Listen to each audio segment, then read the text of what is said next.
Bello.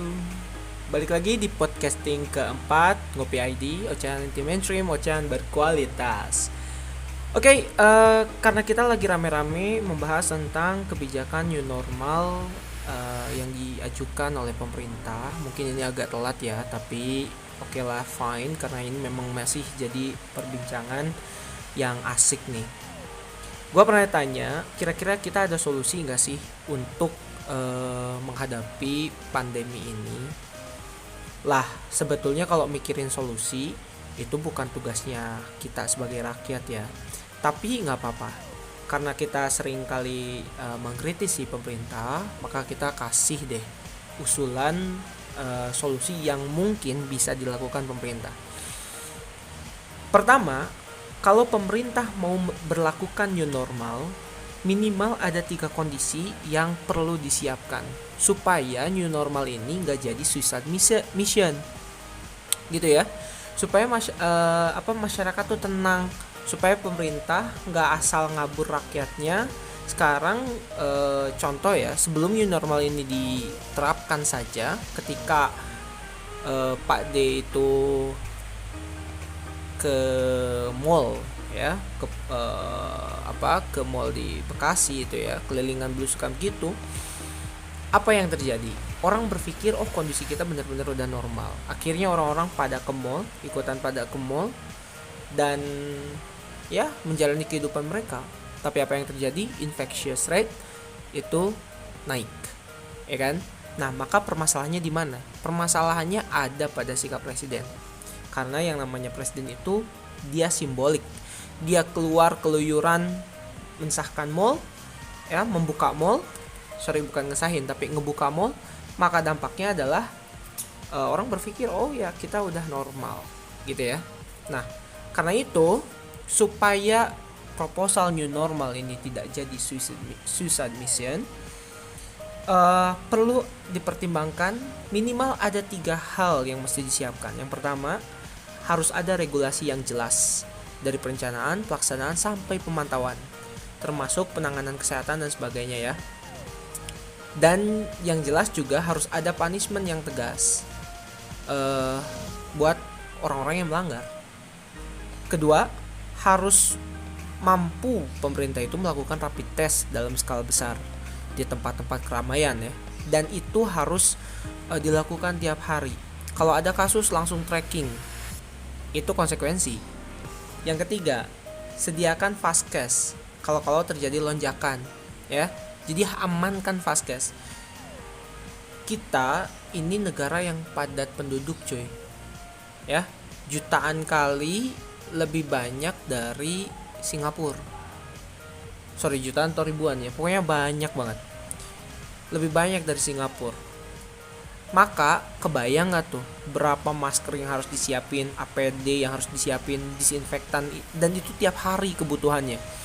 Untuk kebutuhan sekolah aja misalkan, lu bayangin harus berapa banyak dana untuk itu. Pemerintah kita sanggup nggak? Ya, persoalannya sana. Kalau nggak sanggup, maka ya inilah suicide mission, upaya bunuh diri, ya. Dan kita sebagai rakyat nggak bisa dong menerima seenak menerima begitu saja gitu kan. Oh ya karena dia pemimpin kita, mereka punya regulasi, oke lah kita fine ikutin. Nggak bisa gitu.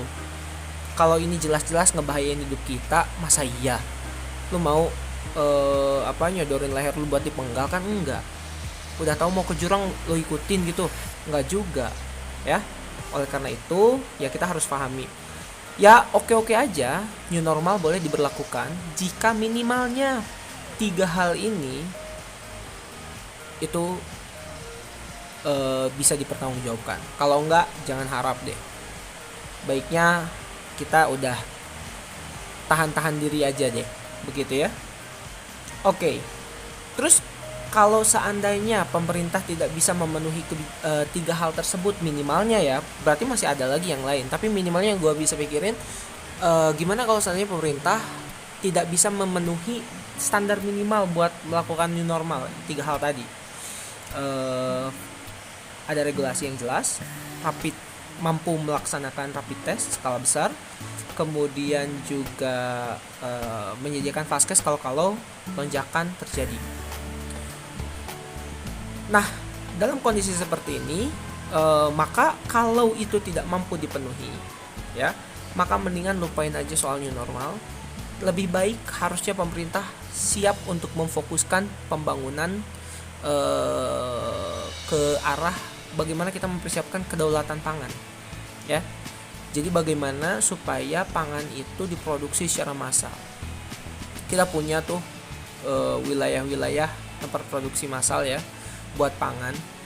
Misalkan regulasi itu ditegaskan kepada sampai tingkat bahkan mungkin RT kalau perlu, ya, pihak desa sampai RT untuk untuk bisa mengelola tanah, menghidupkan tanah gitu, ya, mengelola pertanian, perkebunan, ya, memanfaatkan pemancingan untuk pangan dan sebagainya, peternakan, ya.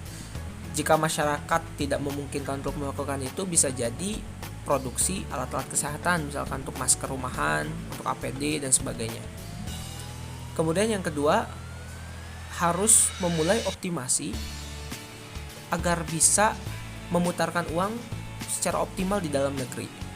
Jadi harus mulai stop impor, stop pembayaran utang, stop proyek-proyek gak jelas, dan intinya ya stop mengkufuri hukum Allah lah, gitu ya. Dan yang ketiga, gunakan skenario kesolehan sosial di mana pemerintah mewajibkan orang kaya membantu atau menanggung hajat hidup orang-orang susah. Ini digunakan untuk apa? Untuk menarik uang yang ada, ya, yang terendap gitu, ya, di tabungan orang-orang kaya supaya bisa beredar di masyarakat dalam kondisi seperti ini, ya. Nah, ini juga penting.